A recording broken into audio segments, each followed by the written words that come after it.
Attention, les opinions que vous allez entendre dans ce podcast sont le fruit d'une intense réflexion, mais d'absolument aucune recherche concrète, comme toute émission de débat divertissement qui se respecte. Si vous pensez que Mythe l'imitateur, c'est probablement vrai. Si vous voulez vous en plaindre, je suis sûr que vous savez déjà comment vous y prendre. Tut tut, les rageux.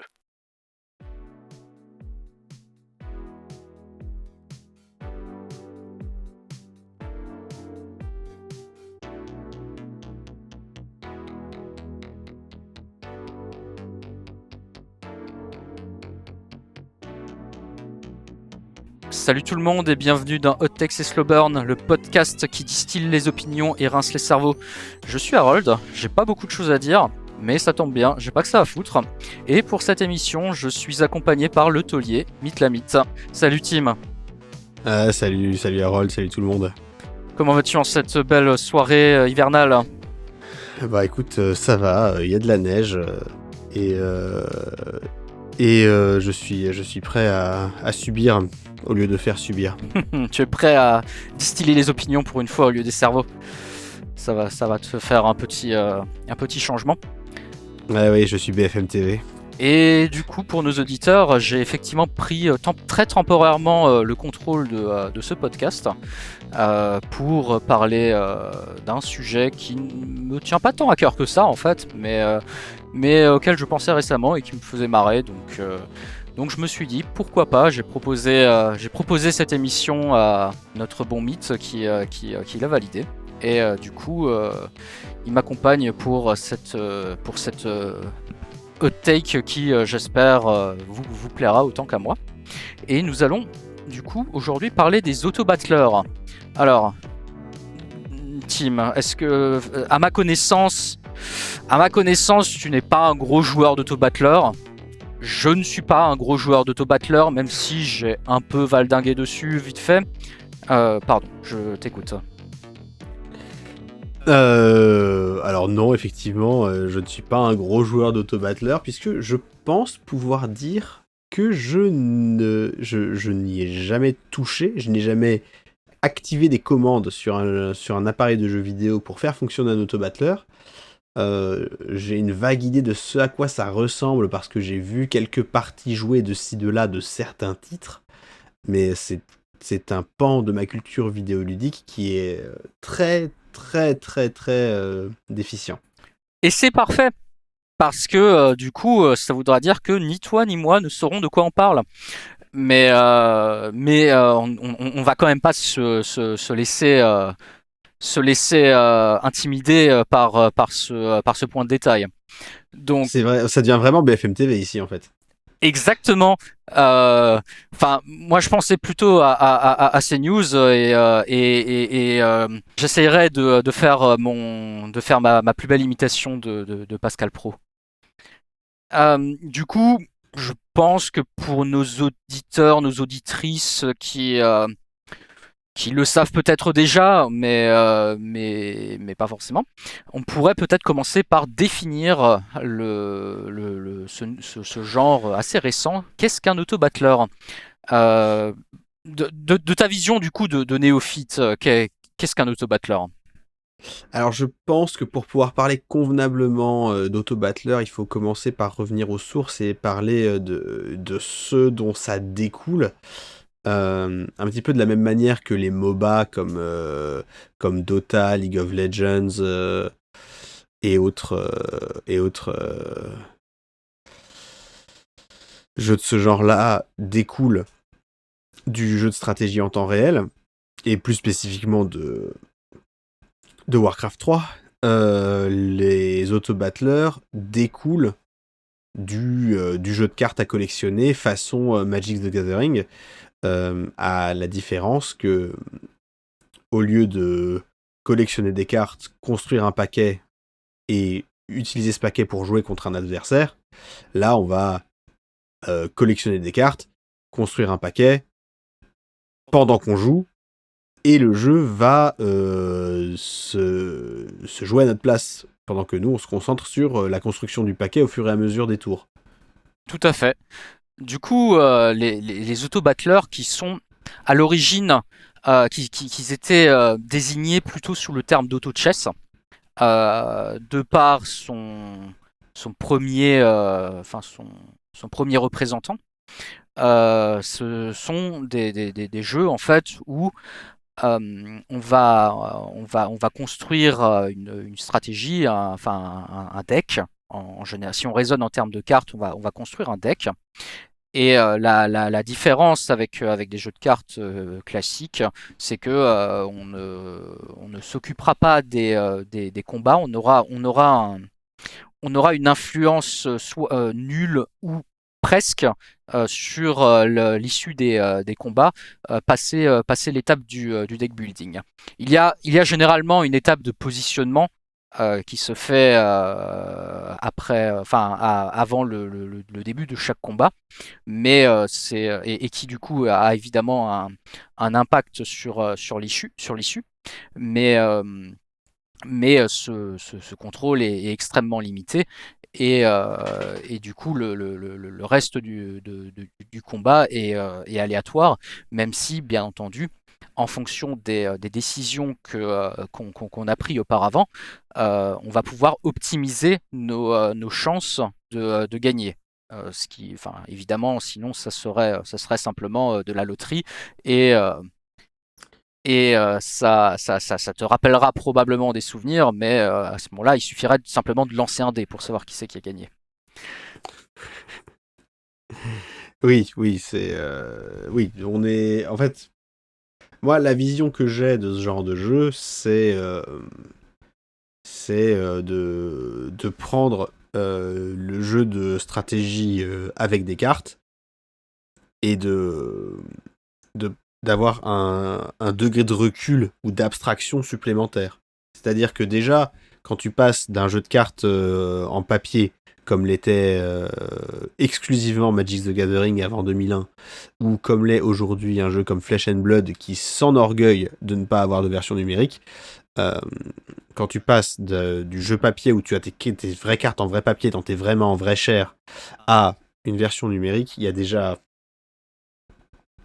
une modification de l'expérience de jeu parce que il y a pas toute la partie tactile, mais ça veut dire qu'il n'y a pas non plus le temps perdu à mélanger, se demander si le paquet a été bien mélangé ou si on est face à un prestidigitateur qui triche en faisant semblant de mélanger son paquet.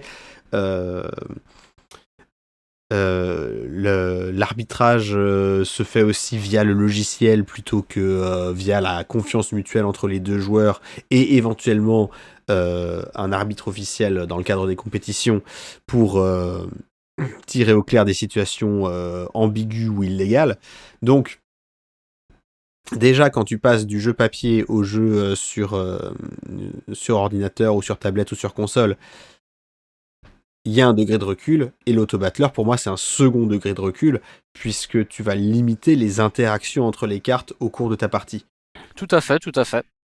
Et d'ailleurs, bon, nous avons pas mal joué à une époque à Magic the Gathering, et peut-être que nos auditeurs auront une expérience aussi de TCG.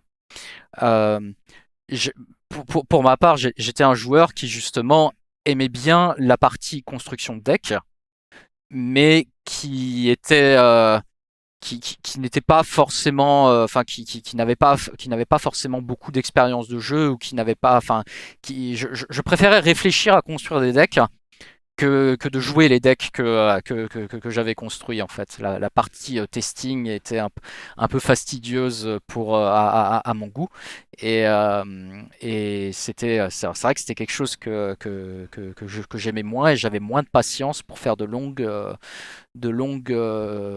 batteries de tests à l'époque. Je sais pas si, Ah, c'est marrant. enfin je crois que c'était un peu moins ton cas pour le coup. Ah bah moi c'est même carrément l'inverse, c'est-à-dire que chercher à optimiser la construction du deck, souvent ça m'emmerde un peu. En revanche, mélanger le paquet, piocher la main, choisir si je vais jouer avec cette main-là ou en prendre une nouvelle, et puis piocher des cartes, me dire tiens, qu'est-ce que je vais faire là, comment est-ce que la situation de jeu évolue, quel impact je peux avoir avec mes décisions sur la situation de jeu, ça m'intéresse beaucoup, et ça m'intéressait d'autant plus que moi j'avais une vraie affection pour l'aspect tactile de manipuler les cartes, les piocher, les poser, les déplacer, les mettre au cimetière. Tout ça, c'était vraiment une partie importante de l'expérience pour moi. Et l'idée que ce soit pas juste deux decks qui jouent l'un contre l'autre, mais deux personnes qui vont prendre des décisions pendant la partie et que ça va aussi avoir une influence sur l'issue de la partie, c'était quelque chose qui était important pour moi. Parfois à mes dépens pendant les tournois parce que je me racontais un peu trop une histoire et j'essayais pas trop de gagner un tournoi de jeu de stratégie, mais ouais, on avait des approches finalement assez selon le point de vue soit opposés soit complémentaires de ça. Après, quand tu fais du jeu compétitif et que tu veux tester ton deck et que donc tu fais des parties encore et encore et encore et encore et encore pour t'assurer que t'as vraiment la meilleure version possible du paquet.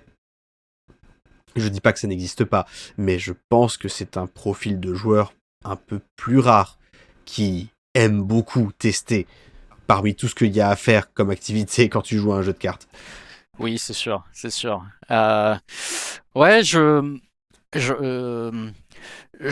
ce que je note, c'est que du coup, c'est pour en revenir aux auto-battleurs, c'est pas très étonnant du coup que c'est un genre qui visiblement ne t'a pas beaucoup séduit, puisque en fait, au final, ils ont enlevé la partie qui t'intéressait pour se concentrer sur la partie deck building. Donc Ah oui, complètement. Alors oui, ça va être ma hot take à moi. De mon point de vue, l'auto-battler, c'est une perte de temps parce que c'est tout ce qui est c'est tout ce qui est ennuyeux dans les jeux de cartes sans ce qui est marrant. ouais, c'est un point de vue. Moi, pour le coup, même si à l'époque de Magic, c'était quand même un jeu que que je prenais pas mal au sérieux euh, compétitivement. J'avais un peu un mindset compétitif, même si je n'avais pas, comment dire, la patience pour me donner les moyens De performer. ouais, ou d'atteindre mon potentiel, on va dire, de façon un peu idéaliste. C'est très LinkedIn maintenant. C'est ça. On a le mindset pour visualiser nos objectifs ou on l'a pas. Exactement. Mais pour le coup, c'est un mindset que j'avais beaucoup plus, le mindset à la LinkedIn.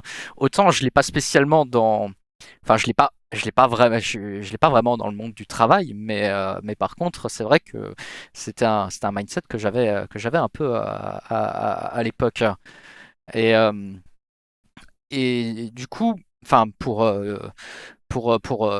nos auditeurs, après avoir un peu défini les auto-battleurs, je vais quand même donner un petit historique avec des noms de jeux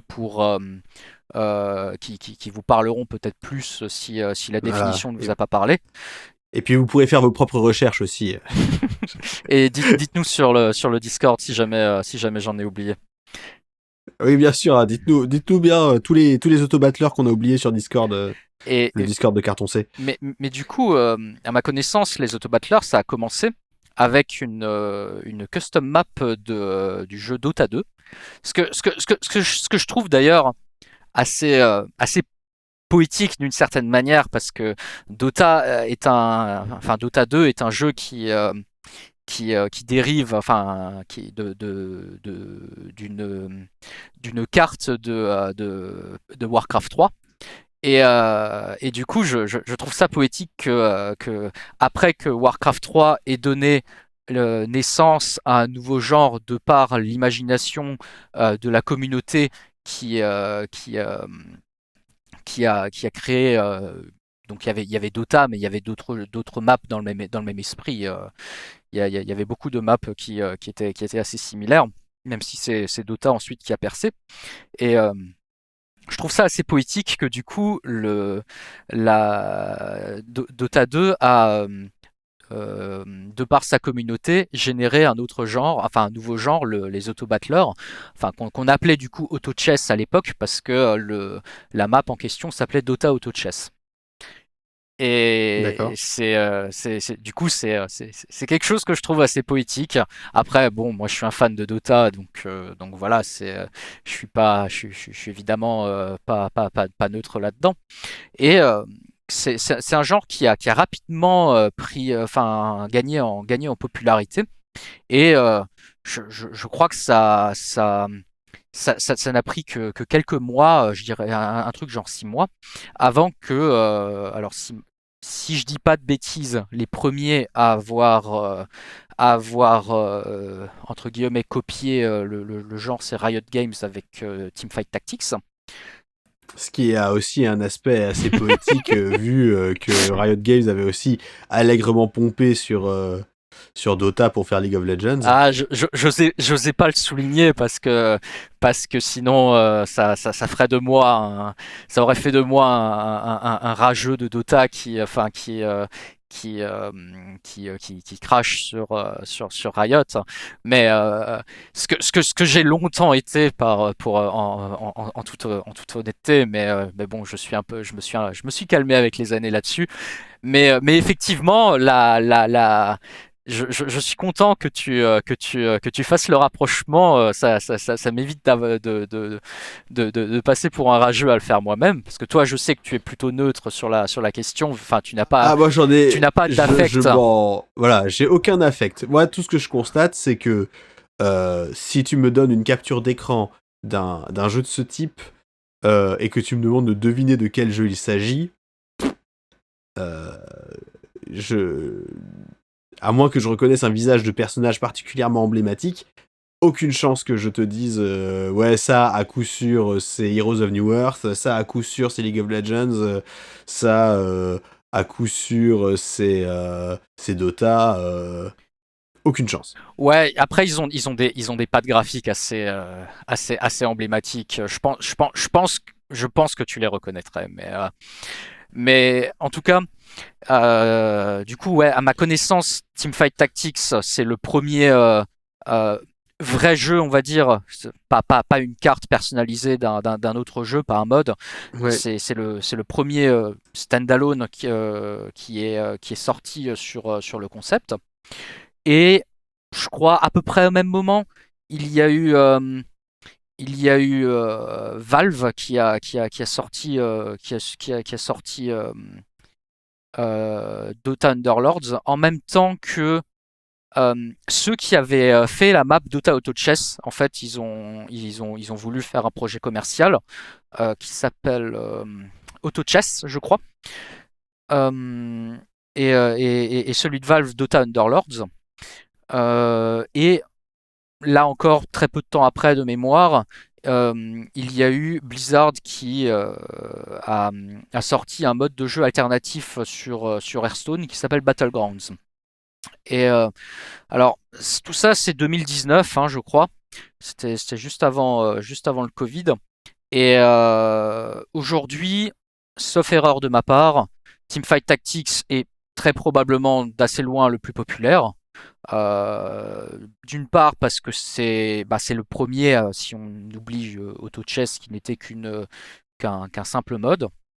Ouais. Et d'autre part parce que le Teamfight Tactics en fait est dans le même client que League of Legends.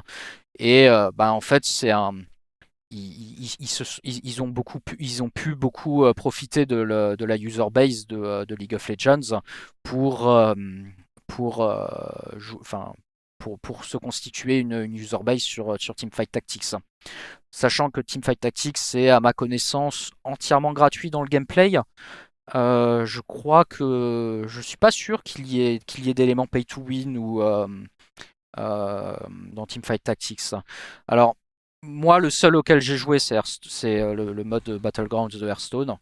Donc, je, je- que- en dépit bien que l'émission soit animée par quelqu'un d'autre, moi aussi j'ai l'intégrité journalistique de quelqu'un qui n'est pas journaliste. Donc voilà. Toujours pour reprendre BFM TV et CNews. Exactement. Et après, bon, comme Pascal Pro, c'est pas grave. Moi, je pose des questions, c'est tout.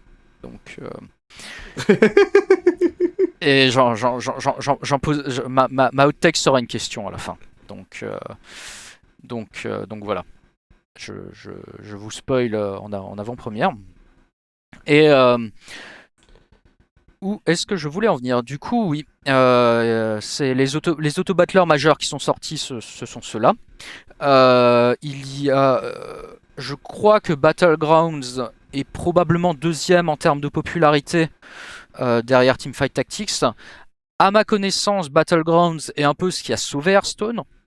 J'ai l'impression que les autres modes de Hearthstone sont devenus peu à peu pas désertés, hein, c'est un grand mot, ça reste des jeux assez populaires, mais je pense que la grande majorité des joueurs de Hearthstone jouent à Battlegrounds, même si je n'ai aucune stat là-dessus, évidemment. Intégrité journalistique oblige. Évidemment.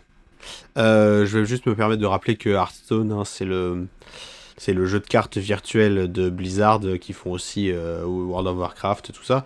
Donc, qui est basé sur World of Warcraft, le jeu de cartes qui existait entre 2004 et 2008 à peu près. Et donc, à la base, c'est un jeu de cartes. Et ils ont fait cette version Auto-Battler qui est basée sur les mécaniques initiales du jeu de cartes. C'est ça. Et les cartes sont souvent des reprises de cartes qui sont dans le jeu normal, enfin dans le jeu de base, c'est ça. Et les mécaniques peuvent être effectivement assez similaires. Du coup, on peut éventuellement parler un peu, enfin commenter un peu cette nouvelle tendance sous un aspect game design. Évidemment, le premier point, c'est l'influence de l'aléatoire en fait dans un jeu de stratégie, sachant que l'origine des jeux de stratégie, on peut se dire que l'origine des jeux de stratégie, c'est le Go, c'est les échecs, et c'est des jeux justement qui ont pour but de mettre en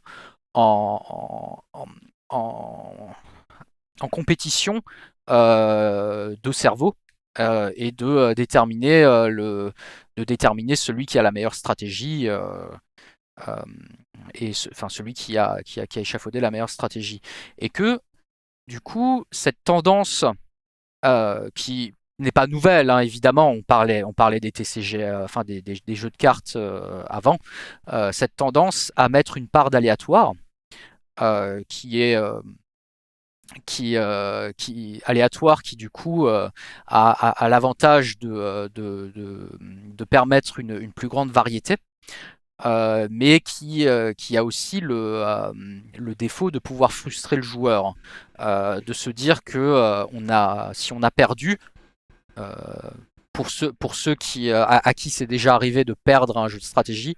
Personnellement, ça ne m'est absolument jamais arrivé, donc je sais pas exactement cette sensation, mais souvent il peut arriver que quand on perd un jeu de stratégie qui comprend une part d'aléatoire, on soit tenté de se dire que ce n'est pas sa propre faute, mais que c'est la faute de l'aléatoire qui a été en défaveur de la malchance, on peut le dire. L'adversaire. Pardon, vas-y. Non, mais je suis d'accord avec toi. Je pense que ça aide à aller de l'avant, au moins dans un premier temps. C'est une béquille qui est assez confortable pour se dire, voilà, bon, j'ai perdu, mais c'est pas parce que je suis un gros débile. Exactement. Et à l'inverse, évidemment, on peut aussi des fois, même si c'est beaucoup plus rare, évidemment, on a beaucoup plus souvent, c'est beaucoup plus fréquent de perdre par malchance que de gagner par chance, bien entendu, quand on est bon. Mais, mais l'aléatoire a aussi pour effet parfois de... alors au-delà de gagner des parties qui auraient probablement dû être perdues, ça a aussi pour effet de proposer des solutions auxquelles on n'avait pas pensé. On peut se retrouver dans une situation qu'on n'avait pas du tout anticipée et que ce soit en notre faveur. Par exemple, dans un jeu de cartes, je pensais que la situation était perdue et puis j'ai pioché telle carte, en ayant oublié que cette carte pouvait me faire gagner. Donc, Ah ouais, Yu-Gi-Oh, je connais. donc exactement. Et après, la différence dans Yu-Gi-Oh, c'est que l'âme des cartes Est une mécanique de jeu officielle. est une mécanique de jeu officielle, mais surtout l'âme des cartes de Yu-Gi ne faiblit jamais.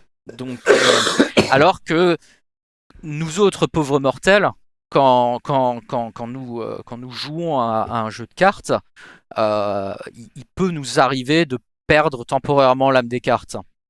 Et parfois on est sévèrement puni.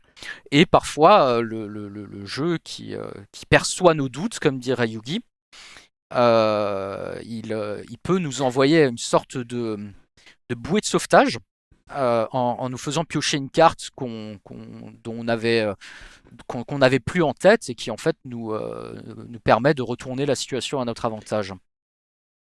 Et du coup, le hasard, c'est aussi ça. C'est aussi gagner des parties qu'on pensait perdues, tout simplement parce qu'il y avait une option à laquelle on n'avait pas pensé. Ouais, je vois. Et je pense que d'un point de vue d'un point de vue gameplay plus moment to moment pour parler franglais comme le dernier des posters LinkedIn qui regarde BFM TV, il y a aussi le côté un petit shot de dopamine quand tu t'apprêtes à piocher une carte parce qu'il y a le frisson de l'inconnu, quoi. Exactement. Et ce petit shot de dopamine aux échecs, il n'existe pas comme ça. Tout à fait. Et on pourra noter, d'ailleurs, on parlait de jeux de cartes avant, on pourra noter que la tendance peut être... la tendance sur les jeux de stratégie du coup actuels peut être de chercher à augmenter cette part d'aléatoire de par les auto-battleurs. Les auto-battleurs étant probablement un jeu avec une variance plus élevée que les TCG classiques, je pense, de mon expérience, parce qu'il y a beaucoup moins de décisions de joueurs sur les phases directes de combat, voire aucune. Oui, et puis vu que il y a à la fois l'aléatoire de tirer une carte du paquet, mais il y a aussi l'aléatoire de quelle carte tu vas avoir le droit d'ajouter à ton paquet ou pas. Exactement. Et la tendance peut aussi être à vouloir diminuer cette part d'aléatoire. Il y a, alors je n'y ai pas joué personnellement, mais il y a justement le Flesh and Blood dont tu parlais précédemment, qui vise à éliminer, enfin pas éliminer, mais réduire cette part d'aléatoire. Un concept de Magic, qui est donc le jeu de cartes historique, un concept central dans Magic, c'est la notion des terrains qui permet de générer tous les tours de l'énergie magique qu'on appelle mana pour invoquer nos cartes. Et le principe, c'est que les cartes les plus puissantes nécessitent généralement plus d'énergie magique, de mana, pour être invoquées. Et le, le fait étant que à la base, les terrains sont des cartes qui ne servent qu'à générer du mana. Et le problème que tout joueur de Magic a connu un jour ou l'autre, même les plus occasionnels, c'est le fait d'avoir trop de terrain ou de ne pas en avoir assez.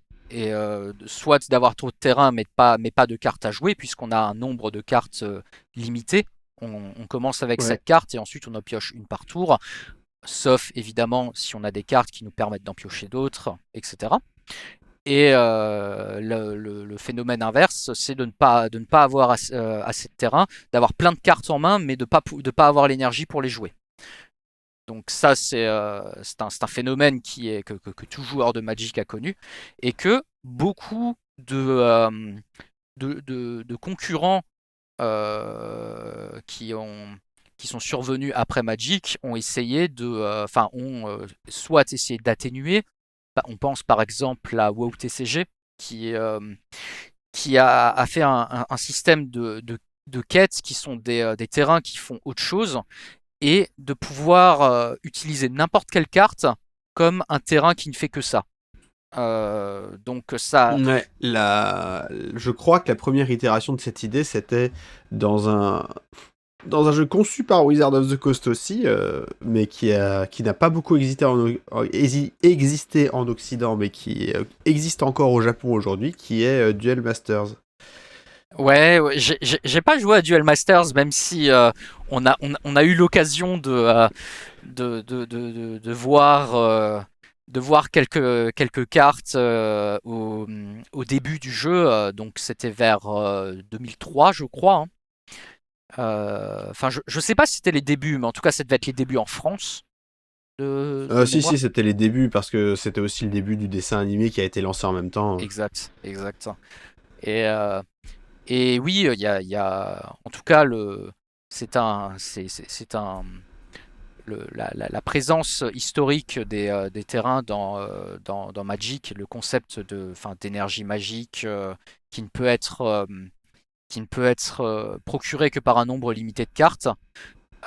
Cartes qui souvent n'ont pas d'autre utilité que de générer de l'énergie magique, c'est un système qui a été pas mal décrié, et les concurrents de Magic essayent généralement de se distinguer de Magic par un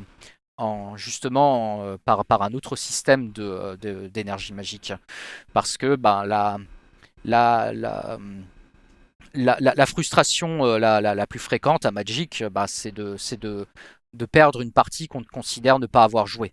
Tout simplement parce que on avait trop de mana, on n'en avait pas assez. C'est ce qu'on appelait des non-parties à l'époque. Tout à fait. Tout à fait. C'est vrai que c'est une source de frustration assez intense. Mais même si les, le, en dépit de la frustration que ça peut générer, il y avait des avis, que ce soit du coup de Mark Rosewater, le lead designer historique de Magic, depuis, je dirais, un peu plus de 20 ans, non? C'est... Non, il est head designer depuis 2005. D'accord. Avant, il était Mais quoi? Il était set designer, un truc comme ça? il était designer et il faisait beaucoup de. Enfin, il travaillait sur quasiment toutes les extensions. Bon, à l'époque, c'était encore différent, mais ouais, il a bien grimpé les échelons. Il a commencé à Wizards en 95 et il est devenu head designer en 2005. Ah oui, Euh, 95, c'est pas mal, sachant que le jeu est sorti en 93. Effectivement, c'est un vieux de la vieille, on peut le dire maintenant. c'est un vieux de la vieille. Si ça vous intéresse, vous pouvez aller voir son site Blogatog ou écouter son podcast Drive to Work. C'est en anglais, mais ce sont des mines d'or sur le design de Magic et le game design en général. Ah, je sais que c'est quelqu'un que tu suis depuis longtemps. Pour le coup, Mark Rosewater, son blog date. Alors son podcast, j'imagine qu'il est plus récent. C'était pas trop la mode en 2005, je suppose. Mais son blog, pour le coup, il date de très longtemps. Alors, je sais pas s'il date de 2005, d'avant, d'après. Mais en tout cas, je sais que tu m'en Euh, parlais à peu près à cette période-là. je crois que les deux existent à peu près depuis. Parce qu'il fait des articles aussi toutes les semaines sur le site officiel de Magic. Et le blog et le podcast existent depuis à peu près la même époque, à savoir 2013. D'accord, ok. Ok, Peut-être un peu avant pour le blog, mais pas longtemps avant. d'accord, d'accord. Et, euh, et du coup, bon, évidemment, Mark Rosewater étant le head designer de Magic, on s'attend à ce qu'il ait un point de vue qui soit qui défende Magic. Mais en tout cas, je sais que c'est une vision qui est partagée par beaucoup de joueurs. De vétérans de Magic en fait, de joueurs de très haut niveau, que les mécaniques qui ont été faites dans des jeux concurrents ne rendent pas forcément le jeu meilleur pour autant. Et ça pourrait être une hot take d'un épisode à part entière, bien entendu, mais je n'ai pas vraiment d'avis sur le fait de si c'est mieux ou pas le système de Magic. Par contre, je pense que de considérer uniquement l'aspect de la frustration et de ne pas voir le- les aspects positifs qui peuvent ressortir de cette mécanique-là, je pense que c'est une erreur. Et c'est, enfin, c'est mon avis. Après, mon expérience des jeux de cartes se situe beaucoup dans Magic, donc je n'ai que très peu joué à autre chose, voire pas du tout en fait. Ouais, bah, je suis d'accord avec toi, hein. On en parlait en off, hein. Moi, je pense que ces mécaniques-là, elles sont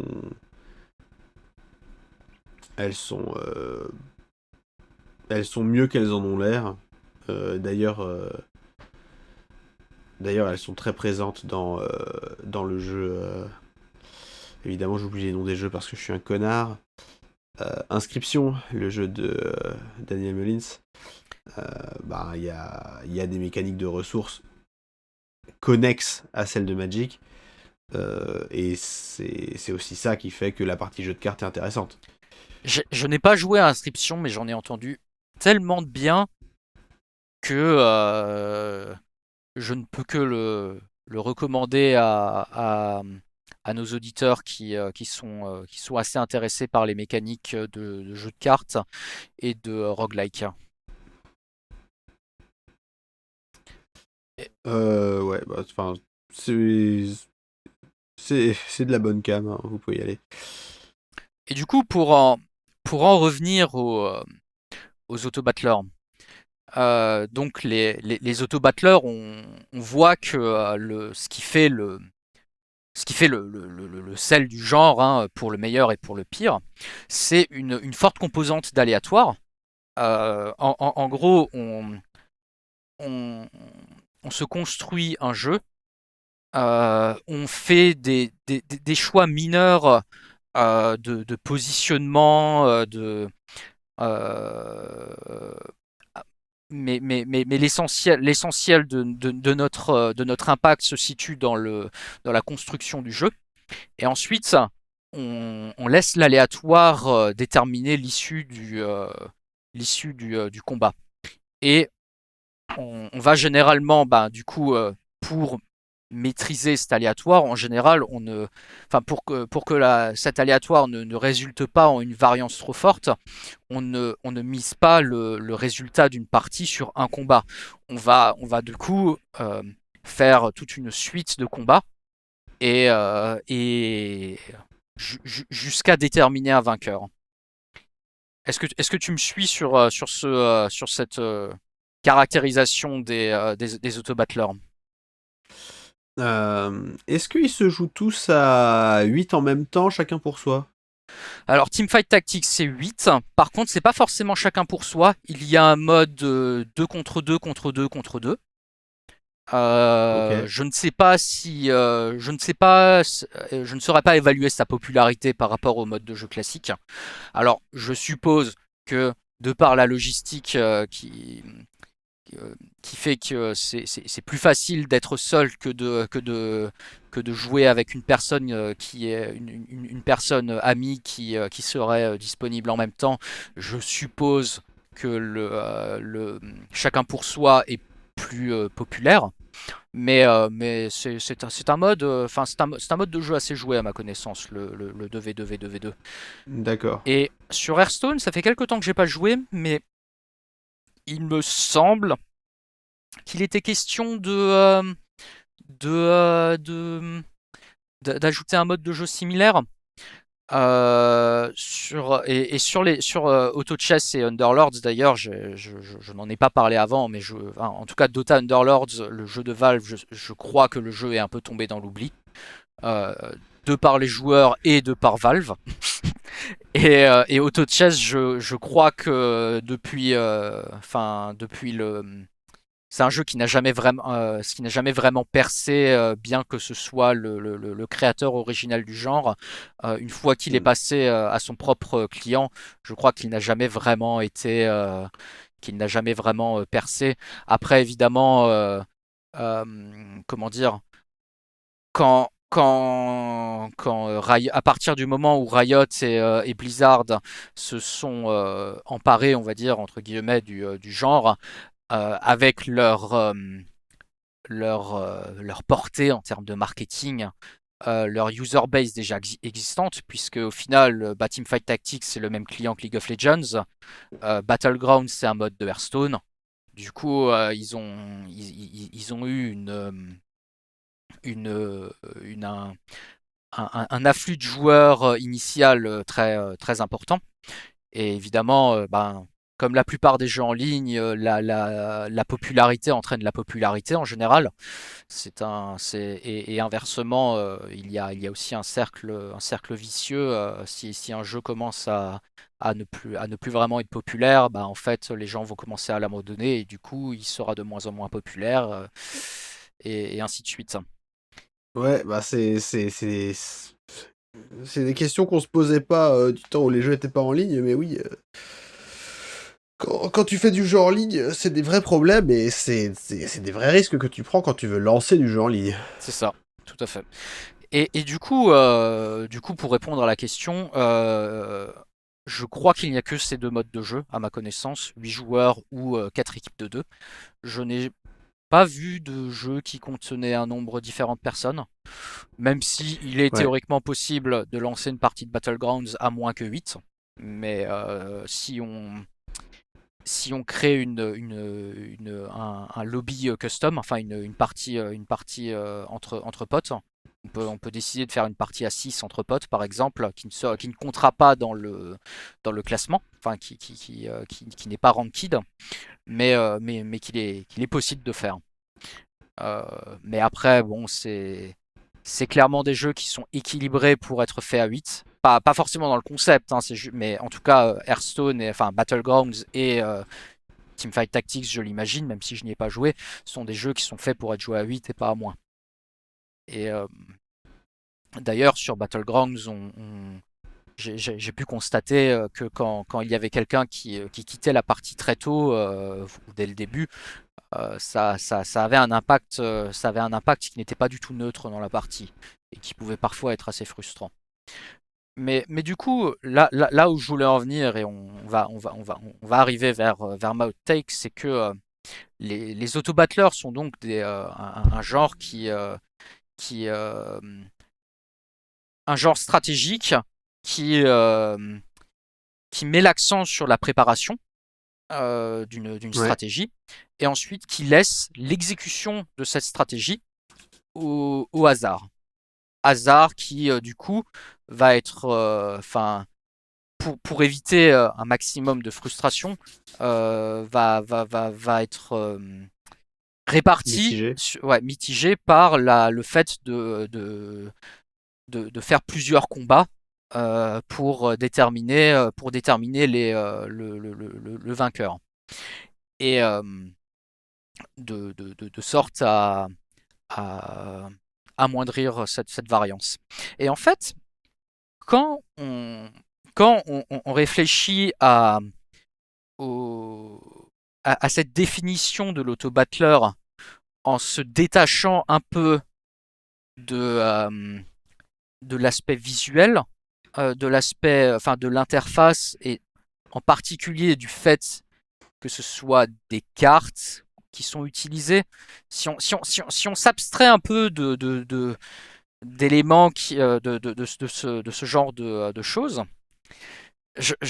j'ai vu quelques similitudes avec un autre genre qui, de prime abord, n'aurait rien à voir, mais qui en fait semble beaucoup correspondre à cette définition d'auto-battler. Est-ce que tu vois où je veux en venir?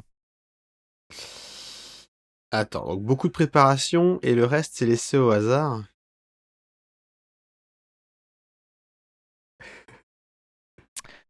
Je vais te donner un indice, c'est pas du tout un genre auquel tu as joué. Est-ce que c'est des courses hippiques? Alors, je n'ai pas pensé aux courses hippiques. Par contre, moi, ce à quoi j'ai pensé, c'était à la simulation de football. Est-ce que le premier auto-battler, ça serait pas Football Manager? Ou Ah, incroyable! ou plutôt, enfin, je dis Football Manager parce que c'est le nom qui parle le plus aujourd'hui, mais je pense plutôt à son prédécesseur qui s'appelait l'entraîneur en France et Championship Manager en anglais. Et genre qui a commencé en 1992. Ah, mais oui! Et du coup, ma hot take de cet épisode, et comme Pascal Pro, je ne fais que poser la question, mais est-ce que le premier auto-battler, ça serait pas Championship Manager? Oui, mais je me rappelle t'avoir vu jouer à Football Manager et me dire, mais quand tu lances le match, tu joues pas là, les bonhommes ils courent tout seuls, qu'est-ce que c'est que ces conneries? C'est ça. Et du coup, pour ceux qui n'ont absolument jamais lancé ou vu un jeu de ce style de leur vie, parce que effectivement, bah, le football, déjà, c'est un jeu de sport. Les jeux de sport, c'est un public assez pas forcément restreint, parce que c'est un genre populaire, hein, au final. Mais On va dire que c'est un public spécifique. voilà, il y a beaucoup de gens qui ne s'intéressent pas du tout aux jeux de sport. Et même parmi les gens qui s'intéressent aux jeux de sport, il y a des gens qui ne s'intéressent pas du tout à ce genre de jeu, puisque dans le fond, ils ne font pas vraiment de sport. C'est pas comme par exemple quand on joue à FIFA, où on contrôle les joueurs. Là, non. En fait, du coup, le concept de Football Manager, c'est on se crée une équipe. Enfin, on part d'une équipe déjà existante, mais on va faire des échanges avec d'autres équipes, et en fait, on va se constituer un roster comme on se constituerait un deck dans un auto-battler. Ouais, bien sûr. On va avoir des décisions tactiques sur la formation de nos joueurs, comme on a des décisions tactiques sur le positionnement de nos cartes avant la bataille. Et ensuite, on lance le match, sauf que le match, du coup, on a un contrôle extrêmement limité sur ce qu'on peut faire. Dans un football manager, on peut faire comme dans le vrai foot, des remplacements, un nombre limité par match. Mais dans le fond, en tant qu'entraîneur, on est soumis à la même frustration de voir de joueurs faire potentiellement n'importe quoi, ou même si ça, on ne s'en rend pas forcément compte, parce qu'on a toujours envie de penser que si on gagne un match de Football Manager, c'est parce que notre stratégie a été meilleure. Mais parfois, nos joueurs peuvent créer, de façon aléatoire, peuvent créer l'exploit face à une équipe qui serait beaucoup plus forte, soit parce que leurs joueurs auraient des meilleures stats, soit parce que la stratégie de l'équipe adverse serait normalement plus forte. Et il y a toujours une part d'aléatoire qui fait qu'on peut se retrouver avec des résultats assez contre-intuitifs. Ou parfois tout à fait intuitifs, mais il y a toujours un risque que ça ne se passe jamais comme prévu. Bah oui. On a, Et comme, oui, puisque c'est ce hasard. c'est ça. Comme dans les auto-battlers, on a un contrôle extrêmement limité sur l'issue d'un match. Mais comme une saison est constituée de 38 matchs, ça dépend du nombre d'équipes dans le championnat, et on arrive à mitiger l'aléatoire par un nombre élevé de parties. Ouais. Bon, évidemment, il y a quelques exceptions avec d'autres trophées éliminatoires comme la Coupe des Champions. Donc, évidemment, le rapport entre la simulation de football, enfin de management de football et les auto-battlers, si on veut vraiment chercher la petite bête, on trouvera 1000 différences. Mais je trouve que dans l'essentiel, les deux genres sont beaucoup plus similaires qu'ils en ont l'air. Si on s'abstrait du côté on joue des équipes de foot où on pousse, enfin on draft un deck, les genres peuvent être beaucoup plus similaires qu'ils en ont l'air. Et c'est donc ma hot take pour cet épisode. Effectivement. Mais c'est une bonne hot take, c'est une bonne take. Elle est très bien. Donc, l'entraîneur 1992, le premier auto-battler. Voilà, la vraie concurrence, Teamfight Tactics, elle est là. Bah, j'espère que cette hot take vous a plu. Vous a peut-être fait réfléchir. Vous a peut-être donné envie de tester les auto-battlers ou de tester Football Manager. Ah bah ça on verra.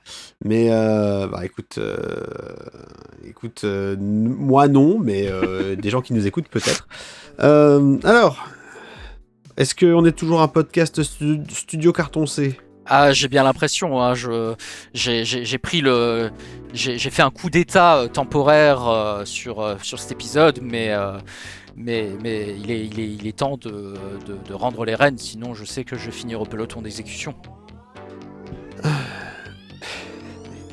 C'est vrai, je suis un dictateur bienveillant, mais faut quand même pas déconner. Retrouvez-nous sur le Discord, hein, retrouvez Tex et Slowburn sur Spotify, sur Apple Podcast, sur votre podcatcher préféré, sur le site htsv.fr. Laissez des avis 5 étoiles ou pas, laissez des avis, faites des commentaires, envoyez un mail à hottext.slowburn@gmail.com. Venez nous parler sur les réseaux sociaux du démon @texburn, hein, évidemment. Et puis voilà, c'est déjà pas mal. Tim, est-ce qu'on peut te trouver sur les internets quelque part ? Est-ce que moi on peut me trouver sur internet ? Oui, bah il paraît que toutes les 2 semaines on peut me retrouver dans Hottext et Slowburn, le podcast qui distille les cerveaux et rince les opinions. Ah oui, c'est vrai. D'habitude c'est moi qui dis des conneries, mais cette fois-ci c'était toi. C'est vrai. Et on peut te retrouver sur le Discord.